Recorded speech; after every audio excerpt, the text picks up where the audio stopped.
Halo Sobat YSK, pada episode kali ini kita akan membahas sebuah film yang bercerita tentang kisah seorang kepala rumah tangga yang bernama Haji Mansell.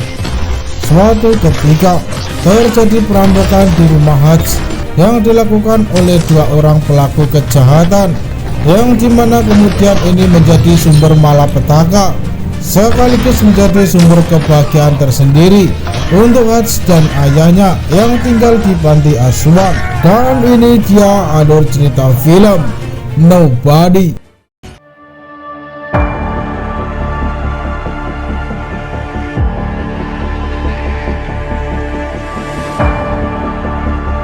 Kita mulai diperkenalkan siapakah pria yang kita lihat tadi. Ia bernama Haji Mansell, yang terlihat jelas ia hanyalah seorang bapak anak dua yang menikmati kesehariannya seperti bapak-bapak pada umumnya, dimulai dengan olahraga di pagi hari sampai suatu malam terjadi pencurian di rumahnya.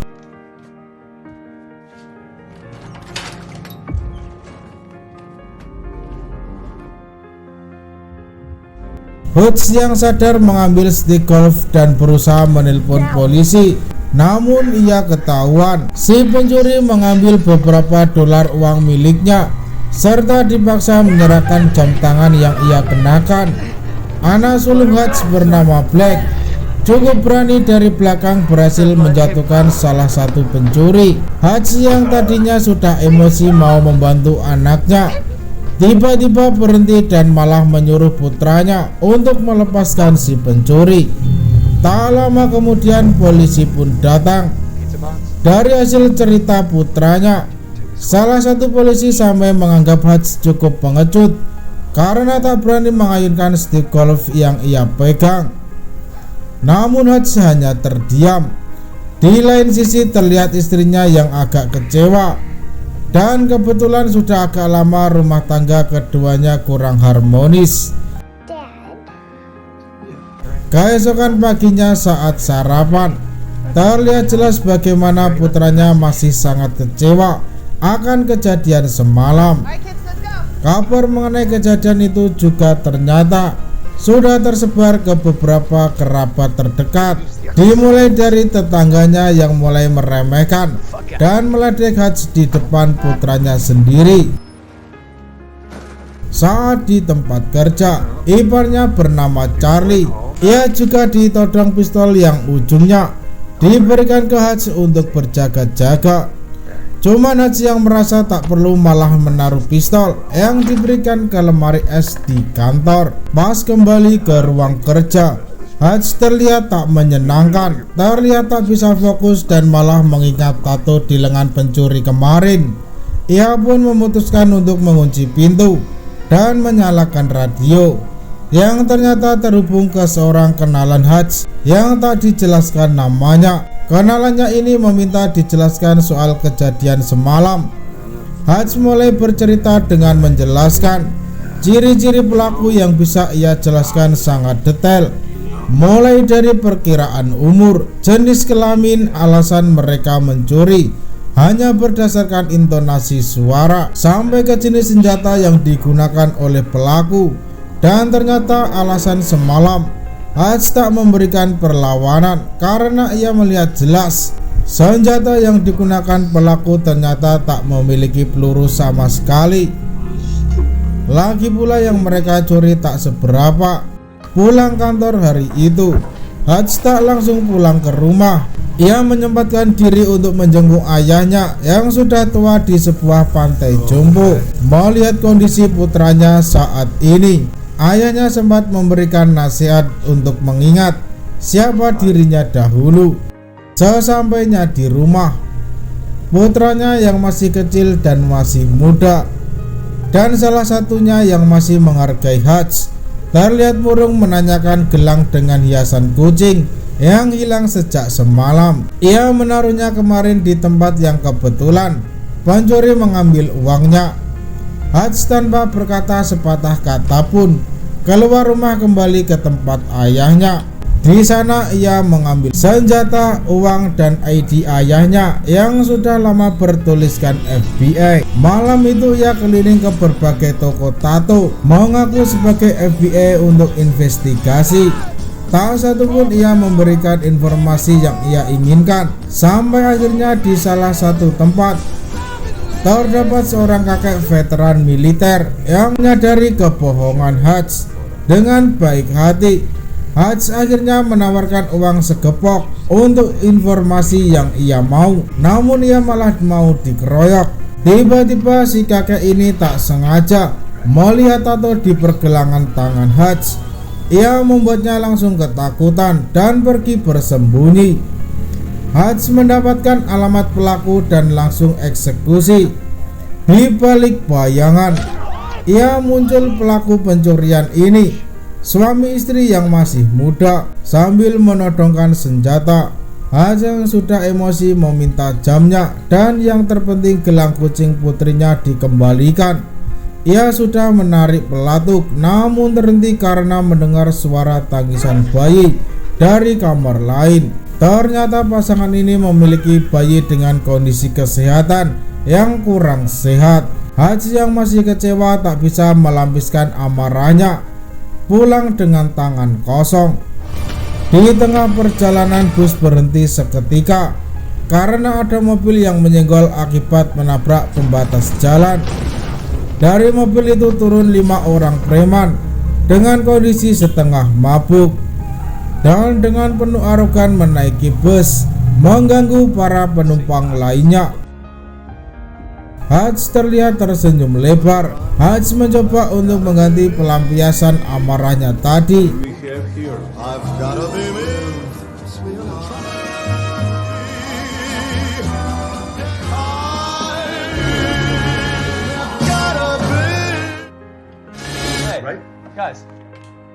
Hutch sudah lama tak beraksi. Awalnya ia terkena beberapa pukulan, bahkan tertusuk pisau. Namun sering pertarungan, gerakannya semakin tajam, membantai 5 preman arogan sekaligus.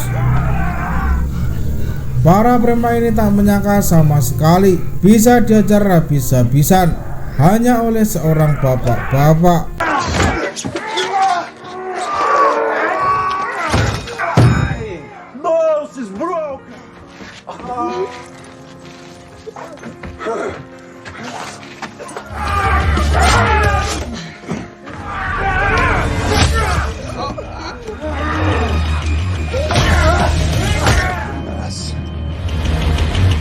Sesampainya di rumah Rebecca, istrinya memergoki kondisi Hutch yang penuh luka.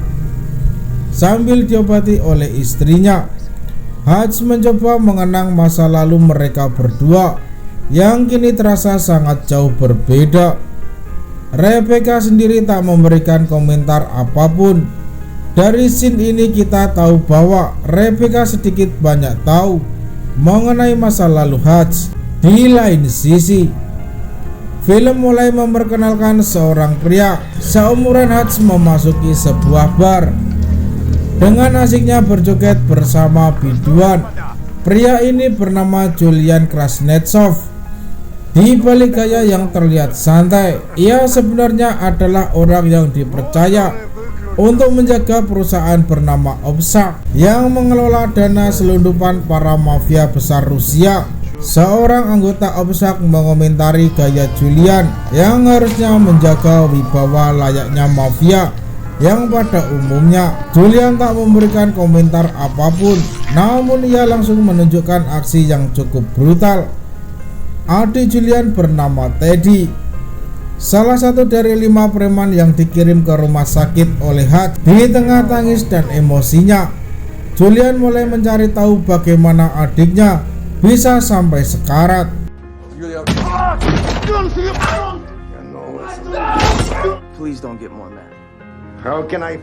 Salah satu preman sekarat lainnya menunjukkan kartu langganan bar milik Hutch yang ternyata ia temukan setelah perkelahian kemarin.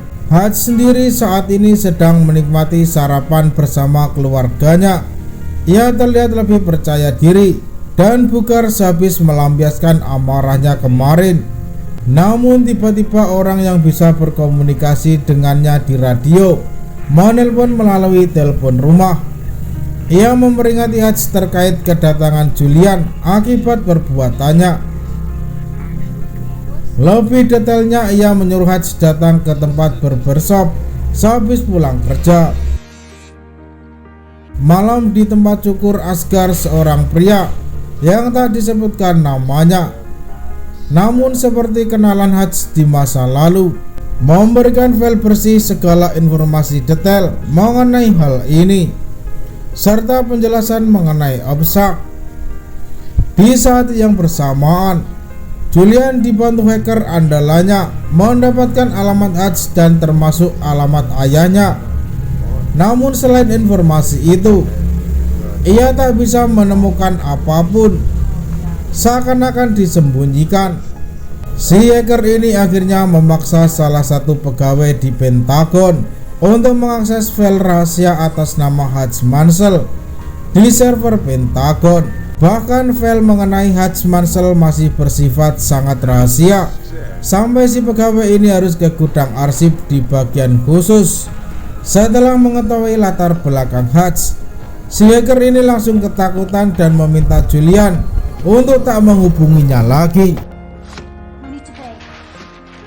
Malam ketika di rumah, Hutch tengah menikmati makan malam bersama keluarga, didatangi beberapa anggota Julian dengan penuh senjata lengkap.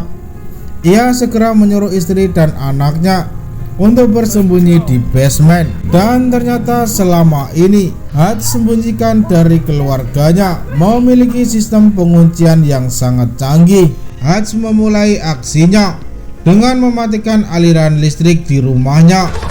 Para penjahat yang masuk ia habisi satu persatu.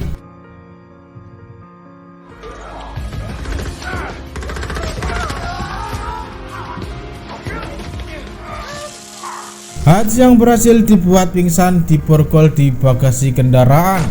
Ia tak langsung dibunuh karena Julian ingin menembaknya. Di tengah perjalanan, Hutch yang sadar dari pingsannya mematahkan jempol miliknya untuk melepaskan diri dari borgol. Ia lalu mengambil alat pemadam api dan menjebol kursi tengah, lalu menyemprotkan cairan pemadam yang membuat mobil hilang arah. Hutch yang sedang duduk sejenak beristirahat dengan santainya mengajak ngobrol salah satu anggota mafia yang lagi sekarat. Ia juga ditanyai siapa sebenarnya dirinya.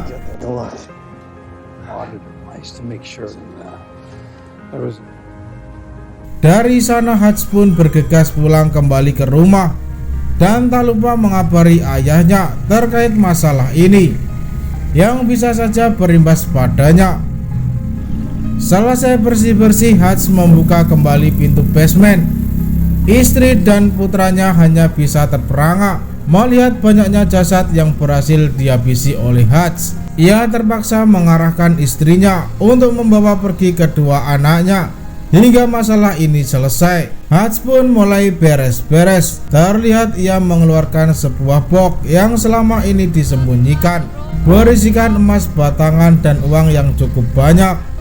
Sambil menikmati whisky dan indahnya alunan musik beserta 6 jasad yang ia bawa ke basement, Hutch mulai bercerita. Dahulu kala ada seorang pria bernama Alan yang mencuri uang pemerintah senilai 3 juta dolar.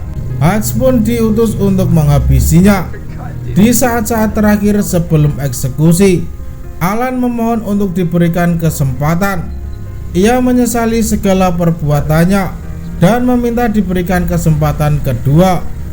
Hutch pun mengabulkannya. Haji kemudian mengeluarkan piringan hitam yang ketika dimainkan ternyata memicu api untuk membakar seluruh ruangan. Basement milik Hutch ini dirancang untuk melipat gandakan panas jika terjadi kebakaran, hingga mampu membuat tulang manusia menjadi debu yang tak tersisa. Keluar dari rumah, Hutch mencuri mobil tetangganya. Ia pun bergegas menemui mertuanya. Di waktu yang sama, 2 orang tubuh besar mengendap-endap mendatangi ayah Hutch yang lagi tertidur. kedua mafia ini terlalu santai, tak mengira si kakek ini ternyata lebih sadis dari Hutch.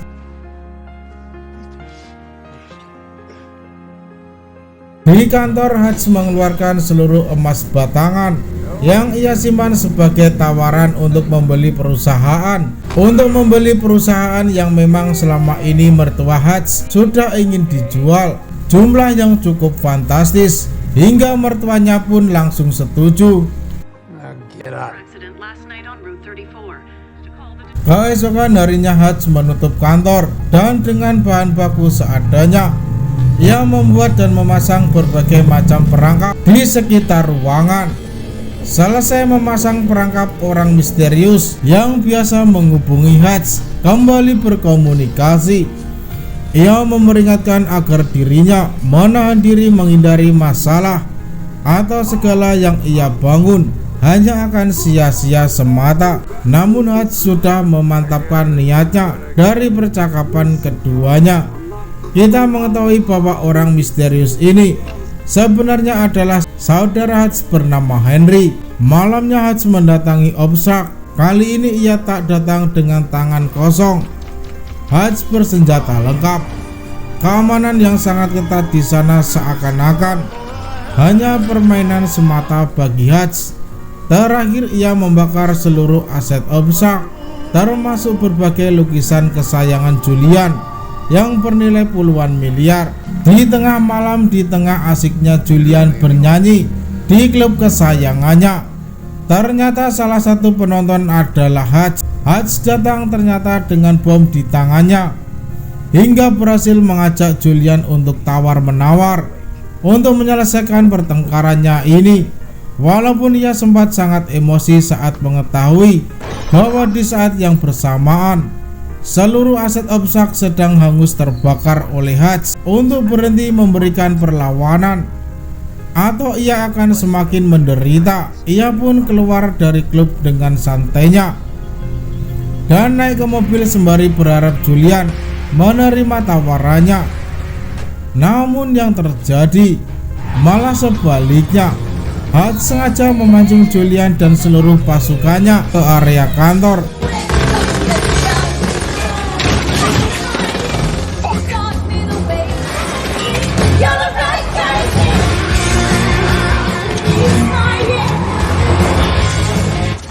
Saat keluar dari mobil, ia sempat terkena tembakan di tengah gempuran peluru. Saudaranya Henry yang seorang sniper ternyata datang bersama ayahnya menyelamatkan Hutch. Kakek tua ini terlihat sangat senang bisa kembali saat berhasil masuk ke dalam. Ayah Hutch sempat bercerita bagaimana ia mencoba menikmati masa pensiunnya, namun ia malah lebih merindukan saat-saat seperti ini di mana mereka bertiga kembali beraksi.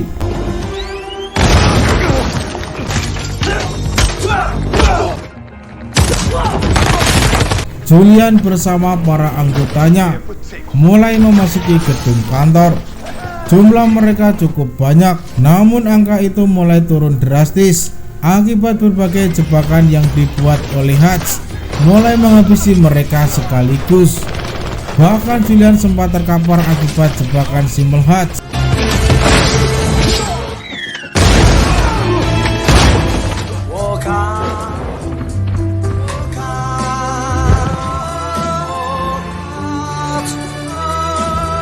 Nampaknya Julian memang salah memilih lawan. Keluarga ini bukan sembarang keluarga. Masing-masing dari mereka memiliki skill assassin tingkat tinggi. Julian yang sadar dari pingsan kembali ikut bertarung dan berhasil melukai Henry. Namun trio assassin ini kehabisan peluru. Hutch kemudian mengeluarkan bom yang ia simpan dan melekatkannya di tameng kaca. Dengan aksi nekat ia berhasil menghabisi Julian.